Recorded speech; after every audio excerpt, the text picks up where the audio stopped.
إن الحمد لله نحمده ونستعينه ونستغفره ونعوذ بالله من شرور أنفسنا ومن سيئات أعمالنا من يهده الله فلا مضل له ومن يضلله فلا هادي له وأشهد أن لا إله إلا الله وحده لا شريك له وأشهد أن محمدا عبده ورسوله إن الله وملائكته يصلون على النبي يا أيها الذين آمنوا صلوا عليه وسلموا تسليما اللهم صل على محمد وعلى آل محمد كما صليت على إبراهيم وعلى آل إبراهيم إنك حميد مجيد اللهم بارك على محمد وعلى آل محمد كما باركت على إبراهيم وعلى آل إبراهيم إنك حميد مجيد أما بعد قال الله تبارك وتعالى في القرآن المجيد إن يتبعون إلا الظن وإن الظن لا يغني من الحق شيئا إن الله عليم بما يفعلون صدق الله العظيم۔ ہر قسم کی حمد و ثنا، کبریائی، بڑھائی، یکتائی، تنہائی، بادشاہی اس کلے اللہ وحدہ لا شریک دی ذات و برکت واسطے خاص ہے، جو پوری دنیا کا مالک، خالق، رازق، داتا، گنج بخش، لجپال ہے۔ درود و سلام آقا دو جہان سید الاولین والآخرین، امامنا فی الدنیا و امامنا فی الآخرہ، کل کائنات کے سردار، میرے اور آپ کے دلوں کی بہار، میرے اور آپ کے پیر و مرشد جناب محمد رسول اللہ صلی اللہ علیہ وآلہ وسلم کی ذات واسطے خاص ہے۔ سامعین محترم، اللہ رب العزت کا بہت بڑا شکر ہے کہ اللہ رب العزت نے ہمیں مسلمان بنایا، اور پھر اس کے بعد اللہ تعالیٰ کا بہت بڑا ہم پر احسان ہے کہ جس رب نے ہمیں محمد رسول اللہ صلی اللہ علیہ وآلہ وسلم کا امتی بنایا۔ حضرات، پیارے محبوب علیہ السلام نے فرمایا کہ بدبخت اور کنجوس ہے وہ شخص جس کے پاس میرا ذکر ہو اور وہ مجھ پہ درود نہ پڑے۔ اس لیے میرے بھائیو، کثرت سے درود پڑھا کریں۔ جب بھی پیارے محبوب علیہ السلام کا نام لیا جائے تو درود پاک پڑھا کریں۔ کیا پڑھا کریں؟ درود پاک۔ پیارے محبوب علیہ السلام نے فرمایا کہ مجھ پر جو شخص ایک دفعہ درود پڑھتا ہے اس کے 10 درجات بلند کیے جاتے ہیں، اس کے لیے جنت میں 10 درخت لگا دیے جاتے ہیں، 10 غلطیاں مٹا دی جاتی ہیں، اور فرمایا کہ جو مجھ پہ درود پڑھتا ہے اس کا درود مجھ تک پہنچایا جاتا ہے اور میں اس کا جواب بھی دیتا ہوں۔ حضرات، تو میں اپنے موضوع کی طرف آتا ہوں۔ مجھ سے قبل میرے بھائی احمد صاحب جو کہ گفتگو کر رہے تھے، ماشاءاللہ بہت پیاری گفتگو کی انہوں نے صلہ رحمی کے موضوع پر، اور اللہ رب العزت قرآن میں اکثر جگہ پہ فرما رہے ہیں کہ جو بندہ میری حد کو توڑتا ہے، جن چیزوں کو میں نے جوڑنے کا حکم دیا ہے، رشتہ داری کو توڑتا ہے، فرمایا اس بندے پر میری بھی لعنت ہے، میرے انبیاء کی لعنت ہے، فرشتوں کی بھی لعنت ہے۔ کہ اس سے بڑا کوئی بدبخت ہو سکتا ہے؟ جس بندے پر اللہ کی لعنت ہو، اللہ کے رسولوں کی لعنت ہو، تمام فرشتوں کی لعنت ہو، کتنا بدبخت بندہ ہے، رشتہ داری کو چھوڑ کے رکھے۔ میرے پیارے بھائیو، اللہ رب العزت نے قرآن میں فرمایا انما المؤمنون اخوۃ فاصلحوا بین اخویکم واتقوا اللہ لعلکم ترحمون۔ فرمایا کہ مسلمان آپس میں، مومن جو ہیں یہ آپس میں بھائی بھائی ہیں۔ جب ان کے درمیان کوئی انبن بن جائے، کوئی مسئلہ ایسا آ جائے جس کی وجہ سے یہ آپس میں جدا ہونے لگے، ایک دوسرے سے لڑائی جھگڑا کرنے لگے، فاصلحوا بین اخویکم، تو ان کے درمیان صلح کروا دینی ہے، لعلکم ترحمون۔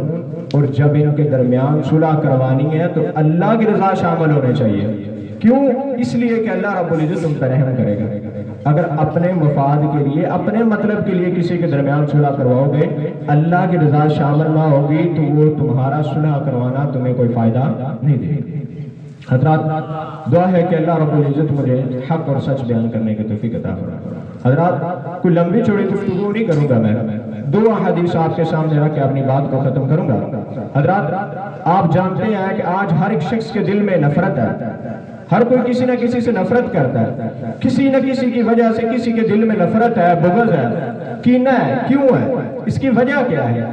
حضرات آج ہمارے دلوں میں نفرت کی وجہ یہ ہے کہ ہم غلط فہمیوں کا ازالہ نہیں کرتے.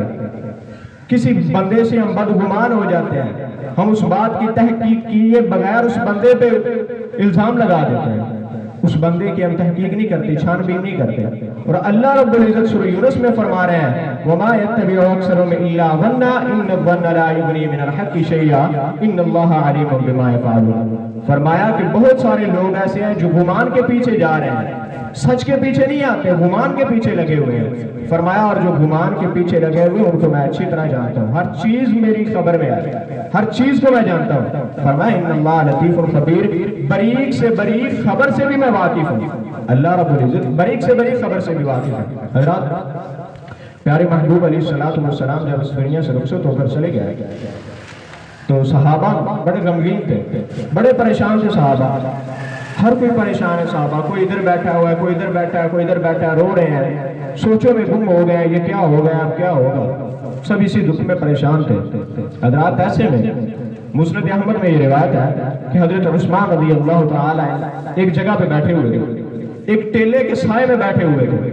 حضرت عمر فاروق رضی اللہ تعالی عنہ کا گزر ہوا, سلام کیا, حضرت عثمان نے سلام کا جواب نہیں دیا. حضرت عمر فاروق جو جلالی طبیعت کے مالک تھے, غصے والے تھے, غصہ آ گیا, کہا کہ میں عثمان کو سلام کروں, عثمان میرے سلام کا جواب ہی نہ دے. شکایت لے کے صدیق اکبر کے پاس چلے گئے. وقت کے خلیفہ تھے, امیر المؤمنین تھے. کہا کہ امیر المؤمنین, میں نے حضرت عثمان رضی اللہ تعالی عنہ کو سلام کیا ہے, انہوں نے میرے سلام کا جواب ہی نہیں دیا. کہا کہ ابھی پوچھ لیتے ہیں کیا مسئلہ ہے, کیوں نہیں تیرے سلام کا جواب دیا, کیا ناراض ہے, کوئی ناراضگی ہے, کوئی مسئلہ پتہ چل جاتا ہے. حضرت عثمان کو بلایا گیا, کہا پوچھا تمہیں عمر فاروق نے سلام کیا, تم نے اس کا سلام کا جواب ہی نہیں دیا, کیا مسئلہ ہے. کہا کہ حضور مجھے خبر ہی نہیں ہوئی. کیا کہا, مجھے خبر ہی نہیں ہوئی کہ یہ میرے پاس سے گزرے ہیں, میرے سلام کا. کہا کہ اچھا یہ بات ہے, تو پھر یہ بتاؤ تم کون سی سوچوں میں گم تھے, کیا وجہ تھی, تم نے سلام کا جواب نہیں دیا. تحقیق کر رہے ہیں, ہم کیا کرتے ہیں, گمان میں کھوئے ہوئے ہیں, لڑائی جھگڑا شروع کر دیتے ہیں, بندے کی بات نہیں پوری پوچھتے. صدیق اکبر نے پوچھا اچھا یہ تو بتاؤ کس سوچ میں گم تھے.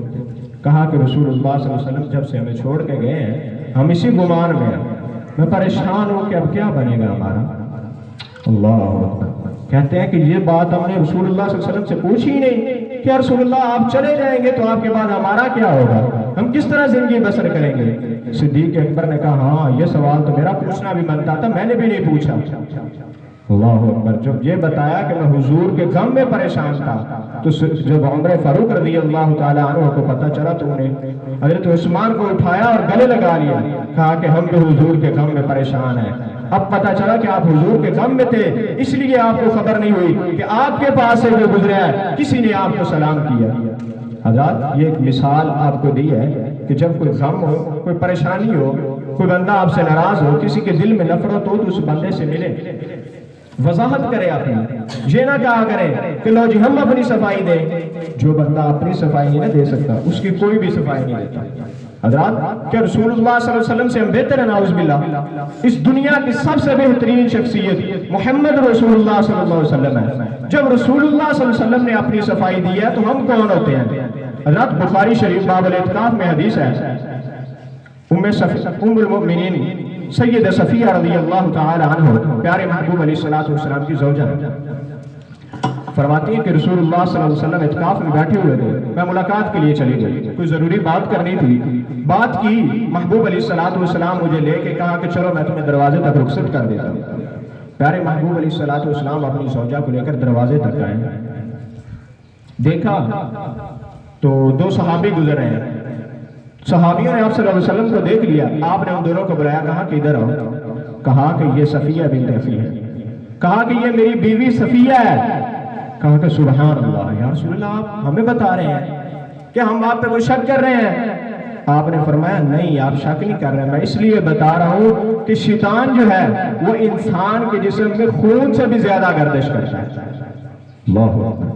پیارے محبوب علیہ السلام اپنے صحابہ کو اپنی صفائی دے رہے ہیں, وضاحت دے رہے ہیں. ہم سمجھتے ہیں کہ پتہ نہیں یار ہم اس بندے کو صفائی دیں, اس بندے کو نہیں. میرے بھائیو جہاں اپنی ذات کا مسئلہ ہے تو وہاں اپنی صفائی دیا کریں, اپنی بدگمانی کو دور کیا کریں. تو یہ میں باتیں کرنے لگا ہوں اپنے بھائیوں سے کہ میرے بھائیوں اب آپ پڑھ کر آ گئے ہیں, آپ کا لوگوں سے پالا پڑے گا، مسائل پہ باتیں ہوں گی، بات اور ہوگی، آپ کو کچھ اور بتایا جائے گا۔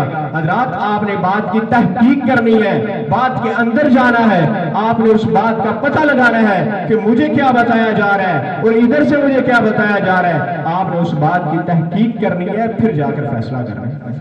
حضرات میں ادھر کھڑا ہوا ہوں، ادھر ایک درمیان میں ایک بندہ 6 لکھ دیتا ہے، ادھر والا بیٹھا ہوا بندہ کہتا ہے یہ 9 لکھے ہوئے ہیں، اور میں ادھر بیٹھا ہوا کیا کہتا ہوں 6 لکھے ہوئے ہیں۔ ایسے ہی ایک بندہ 81 لکھ دیتا ہے، میں ادھر 81 پڑھ رہا ہوں، ادھر والا بندہ اسے 18 پڑھ رہا ہے۔ حضرات اس کے درمیان میں فیصلہ کرنا ہے، کون کرے گا، کیسے کریں گے؟ حضرات دونوں کی باتوں کو سنیں گے، پھر درمیان میں آ کر فیصلہ کریں گے یہ کیا لکھا ہے۔ حضرات دعا ہے کہ اللہ رب العزت ہمیں اس پر عمل کرنے کی توفیق عطا فرمائے، اور اللہ رب العزت ہمیں صحیح معنوں میں ایک دوسرے کے سمجھنے کی توفیق عطا فرمائے۔ اقول قولی ھذا واستغفر اللہ لی ولکم۔